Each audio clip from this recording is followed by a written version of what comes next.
resume soon.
ستبدأ الجلسة الحوارية التالية الآن. يشارك في الجلسة السيد ستيفن آلموند من مكتب مفوضية المعلومات بحكومة المملكة المتحدة، ودكتور أكرم عوض من شركة BCG، والسيد جون مارشال من مؤسسة ومنتدى World Ethical Data، ويديرها السيد مصطفى الراوي إعلامي من شبكة CNN الاقتصادية. A panel session featuring Stephen Almond from Information Commissioner's Office, UK Government, Dr. Akram Awad from BCG, and John Marshall from World Ethical Data Foundation, moderated by Mustafa Al Rawi from CNN Business, is about to start now.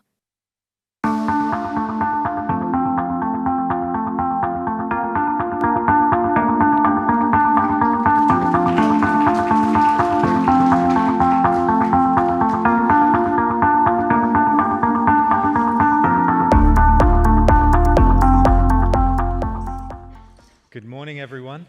Thank you so much for being with us. We're going to have a fascinating discussion for about the next 20 minutes to do with regulation and AI. I'm sure you've heard a lot today and yesterday touching upon this subject, but I think we're going to go into a deep dive with our panelists. I'm very happy to say at the end we have Stephen Almond, who's Executive Director of Regulatory Risk of the Information Commissioner's Office in the UK. We have Dr. Akram Awad, who's a partner at BCG here. And we have John Marshall, who's at the World Ethical Data Foundation. So this is good. I'm going to start with Stephen at the end because I kind of really want to understand what and who are we regulating and who are we regulating for when it comes to AI? Thank you. So look, for those of you who don't know what the Information Commissioner's Office is, we are the UK's privacy data protection regulator, and actually one of the largest in the world. And really, what I want to talk about when it comes to regulating AI is that we're not actually regulating AI itself. We no more than we are should regulate computing or mathematics. But actually, what we should always be thinking about is regulating the use of AI, the application of it in, as we've heard so far, finance, in medicine, in different areas of society, and making sure that good outcomes are achieved. So it's all about regulating in the public interest. And John, if I turn to you, from what Stephen's saying, not to directly challenge what he's saying, because he's talking about the perspective that his organization is coming from. But there is a tension that currently exists in terms of regulation and tech in general. But in particular, when it comes to AI, there are some forces that are pushing and pulling against each other. I think it's a really interesting space for many reasons. We're seeing regulators, sorry, just one second. We're seeing regulators globally worrying precisely about what it would even mean to regulate AI, because the definition is a point of contention in itself. And then we look at GenAI and the enormous complexity internal, I think, to the industry, that a foundation model is not an application. It is a whole enterprise of activities and participants, and we have an ecosystem of very complicated supply chains, from the material that produces the processes in the first place, the rare earths and how they're handled, and ethical considerations and compliance that goes into that, all the way through to, I think most importantly, the accumulation or extraction of data, something that you've done a lot of work on. So the tensions are manifold. There's tensions between the open source and the closed source communities, who's borrowing from whom, in which ways. There's tensions of supply chain considerations to do with who's responsible or who's accountable, and the transfer of accountability throughout the supply chain. Where the data comes from, the legitimacy of the data that's used to train and source the models that are so important for GenAI. And how much transparency or how much intransparency there is in the supply chain as well. So frankly, are people even aware that they're building risk or liability into the creation of the technologies? So at a very high level, we have many different dimensions to the problem at many different layers, and there's a great deal of ambiguity and uncertainty. So the final thing I'll say to summarize is that another tension is between the sense in some that regulation is there to limit or constrain powerful tech companies. But at the same time, we hear all the time from smaller tech companies as well as big tech companies that they're putting their own innovations on ice because they're afraid of the ambiguities or uncertainties of regulation, and so they're desperately calling for it, just not too much of it. We're trying to pick through some of those challenges, and we're not going to resolve them in the next 15 minutes, but I mean, Akram, if I turn to you, you're advising clients in this region regarding AI, how it kind of touches both the public and private sectors. Is what has been described so far this morning something that you're seeing in your day-to-day? Yeah, absolutely. I think when we usually look into this, as we advise both governments and the private sectors, the starting conversation is always about whether we regulate the technology or whether we regulate the usage of technology. For example, let's say AI in the context of healthcare. But we always push to look into the bigger picture. And this is what's usually ignored, but where actually practically is where the real effect comes from. And I'll give you two concrete examples from real experiences. And let's focus on data regulations, because really at the heart of getting AI right. If you look into data privacy regulations and the way how sensitive data should be used, I've been in conversations with organizations that have not been able to unlock the potential of generative AI, for example, for the last 12 months or so, because they work in heavily regulated sectors. And I'll give you even one concrete example: healthcare insurance. This is like the worst of the worst. You have heavily regulated healthcare sector and heavily regulated finance and banking and insurance sector, while the typical value would come from using the data that the organization have and training AI or fine-tuning with that data. These guys are simply not able to do that, because the data has to stay within their boundaries. So either they have to build their own supercomputers, which will just basically make the whole business case invalid, or basically just live with the fact that they have to always be behind.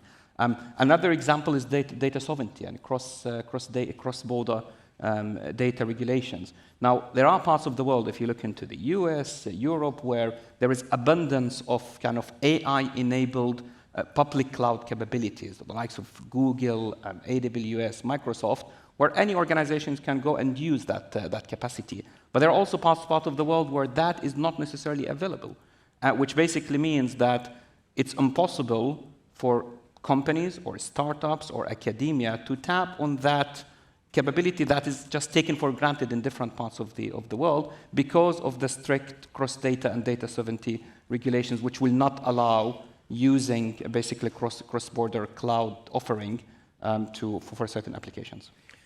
Could I ask a question? So sovereignty in this context is sovereignty to, for whom, or is it self-sovereignty for individuals?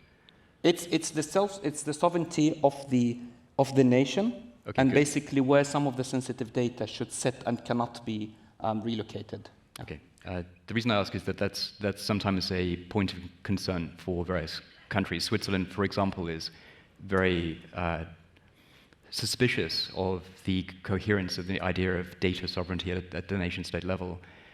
We've also been really well behaved, not mentioning use case once so far, which is the complicating factor with GenAI. Are you asking me? I was just wondering if I have permission, because the further complication to do with regulation of GenAI particularly is this weird ambiguity between the uses of the technology, but their complementarity. So, we are talking in a very polite way as if everybody's well behaved and people are, all in the business of just having nice chatbots, or they're going to generate medical applications, when in fact, the very same technologies can be used for the most remarkable, I think, and interestingly disruptive purposes. A fantastic instance would be, I might want to mimic the poetry of James Joyce, and I'll train my model upon the resources of James Joyce and my great libraries of his poetry. My friend, however, may want to just have a really malicious bit of malware that, is able to disguise itself and get around automated cybersecurity defenses. And I think Stephen wants to jump in. Sorry, Stephen. Yeah, so look, I'd really love to just kind of delve into the use cases a little bit and just pick up the point that you were saying there around different accountabilities across the AI supply chain. Because even when the technology fundamentally is the same, so let's take sort of a chatbot, for example, a chatbot that is used in a cinema clearly has very different implications, and actually we would expect kind of a lot higher level of rigor if that same chatbot was used for medical advice, for example. And so much of what we have to do here is think about the regulation and frankly the principles here needing to apply at the two levels. How does this apply to the foundation models? And we've heard from lots of foundation model developers during the event so far. But also, how does it apply when people take those models and fine-tune them and apply them in their context? And what risks, what issues should people be thinking about there?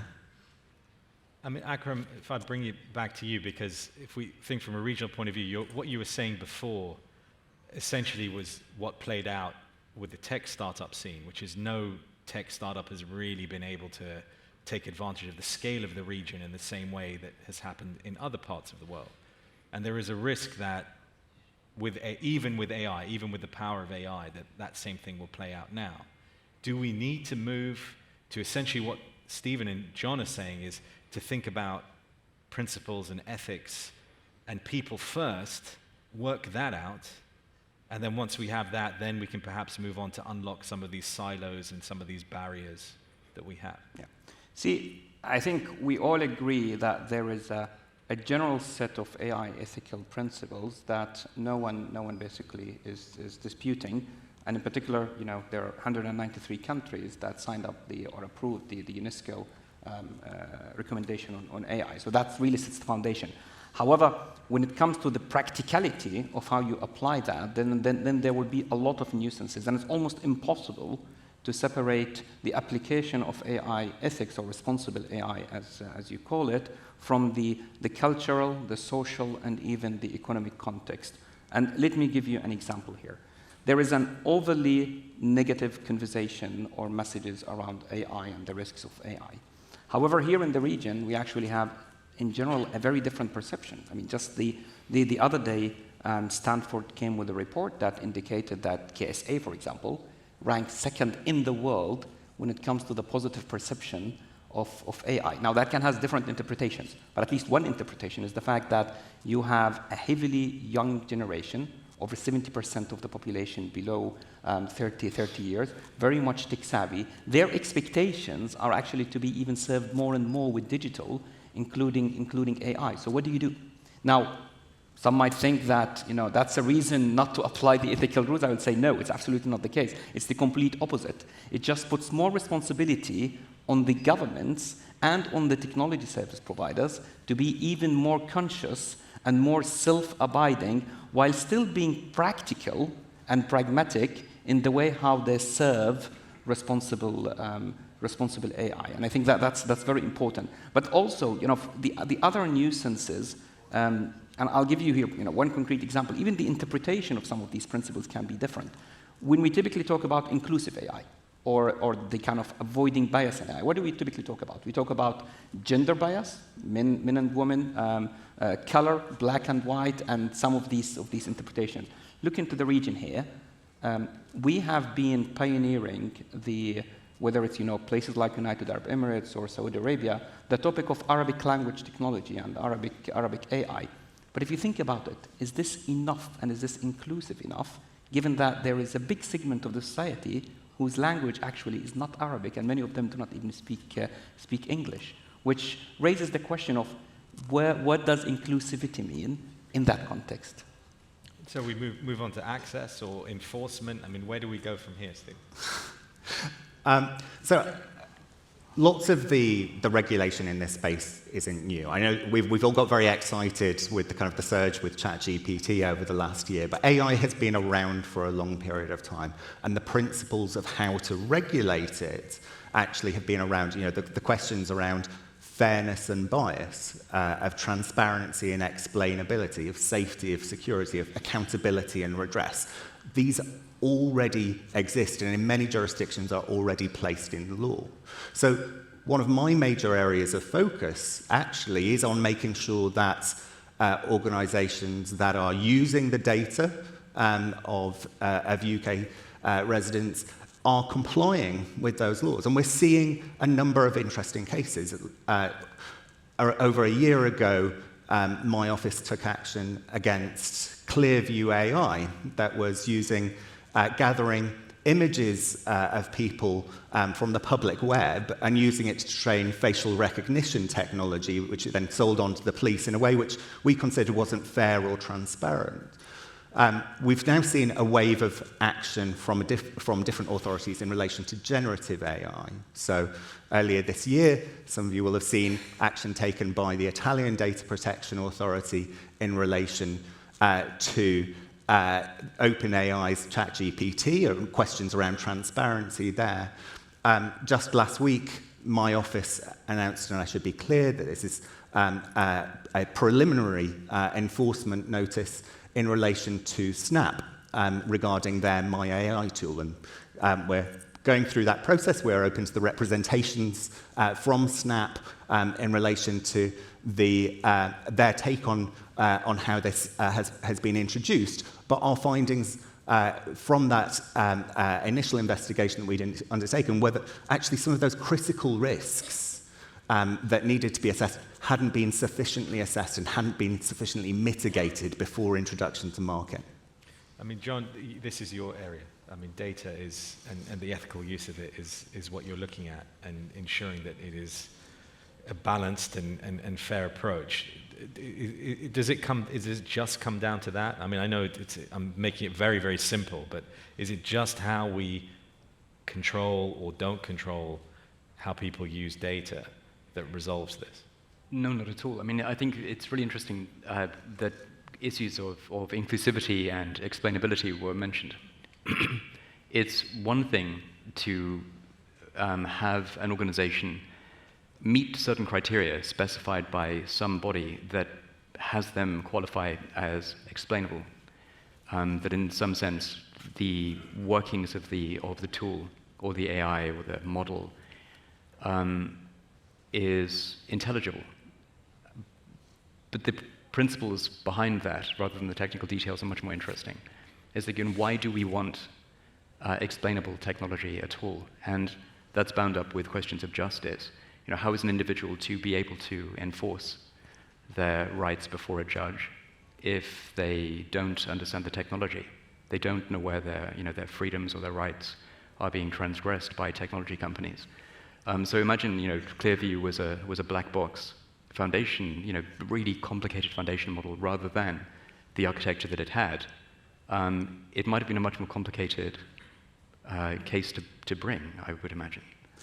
And I think this really speaks to the role of the institutions in this space. I don't think that we can rely on the public and consumers at large to be able to understand and directly challenge some of the issues that they may see with AI, because actually where the processing is hidden from view, it is very difficult to interrogate that. So actually what we do require is that culture of responsibility at every level, in the organization themselves, in industry bodies that provide assurance around this, so the role of standards and of self-governance in this space, the role of regulators, and of course the role of international conversations like this, because actually so many of these applications done well will be crossing multiple markets. Could I say one more thing, which is that, I skipped your question somewhat, but the role of ethics in this instance is one of, it's a conceptual labor. It's lots of working out what's meant by certain things. So just as with, I think, enforcement and explainability as a really important part of enabling competent institutions or bodies, as well as individuals, to know what's happening to them. Companies to know, in some sense, what their consequences are going to be of their technologies. That's all sort of really, really important stuff. But the working out, I think, of the elements that we're looking to balance in the first place is one of the prior and one of the most important prior tasks that we have to be doing in the first instance. So two very quick instances. Explainability was a sticking point in 2018 in Europe, where they introduced a regulation that said, look, if your technology is affecting a European citizen in a way that seems to sort of contravene its rights in some way, you need to be able to explain exactly what you're doing. The problem with that is that at a single stroke they rendered questionable deep learning and sophisticated technologies, and it looked as though badly regulated, ambiguous regulation would debilitate the entire industry in some instances. I mean, it's a moving target then. I mean, we come back to the tensions. I mean, Akram, you worried about, for example, artificial general intelligence now, and where that takes us in the cycle, because we regulate, but we don't know what's coming down the pipe. I mean, it's true, and I think the lesson learned from the previous cycle of the last 12 months or so is basically the fact that if anything we got it wrong is that we didn't do our homework early enough. We have been talking about kind of the disruptive potential of AI for many years, but we were always taken by surprise when generative AI came, which really shows we were just theorizing a lot instead of actually doing homework and be prepared. Not just in terms of regulations on what is too risky and needs to be stopped, or basically, but even in terms of what are the foundations for all the multi-layers, the individuals, the companies, and of course, first of all, the countries need to do in order to fully unlock the positive potential of that. So I think that the lessons learned is that we need to keep that eye on the future. I think people maybe do not necessarily understand the point when we say that it will get to existential risk when it comes to AGI, but AGI is far away. We're still at least a few decades away from there.